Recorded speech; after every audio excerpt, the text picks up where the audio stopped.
بسم الله الحمد لله والصلاة والسلام على رسول الله السلام عليكم ورحمة الله وبركاته waxaan halkan ka salaamayaa dhammaan bahweynta UPD ee dalka Uganda ee caawa kulanka ku leh xafladda ku leh maxaan ku radaa damaashaadka iyo maxaan ku radaa daafurka ku leh magaalada Kampala ee caasimadda Uganda dhammaantiin waxaan idin leeyahay assalaamu calaykum waraxmatullaahi wabarakaatuh waxaan sidoo kale salaamayaa wafdiga ballaaran ee sharafta leh ee madaxda UPD ee idinla joogta oo ayagana runtii meel ciriiri ah waqti ciriiri ah hawlo aad iyo aad u tiro badan oo kuwa dal iyo kuwa xisbi iyo kuwa gaar intaba leh ka soo dhaxbaxay si ay maalintan idin la weyneeyaan oo bahnimada UPD ay u xaqiijiyaan waxaan idin leeyahay dhammaantiin hambalyo shaqo aad iyo aad u ballaaran oo weyn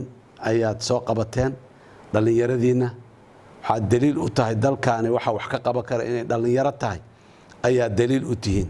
sidoo kale akhyaarta gabdhaha haweenka maxaan ku raraa ragga odayaasha ganacsatada dhammaan garab istaagay qadiyada ama fikirka UPD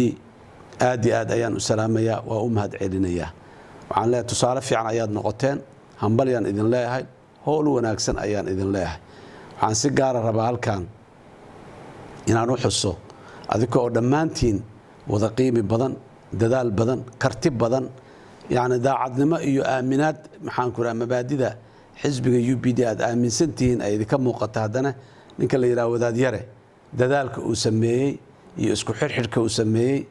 iyo maxaan ku raraa culaysyada ciriiriyaasha qaarkood oo xambaaray intaba waxaan leeyahay hambalyo aad iyo aad ayaad shaqo fiican u qabatay ragga kula shaqeeyay gabdhaha kula shaqeeyana aad iyo aad ayay ayagana shaqo fiican u qabteen waana mahadsan yihiin dhammaantiinna wadajirka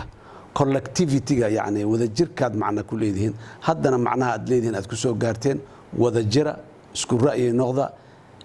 influence ama ta'thiir ku sameeya dadka Soomaalida qiimaha badan ee dalka Uganda jooga ama kuwa jooga dalalka dariska ah sida Tanzania Kenya Zambia dhammaan maxaan ku yiraahdaa saaxiibada ah iyo kuwa caalamka daafihiisa jooga intaba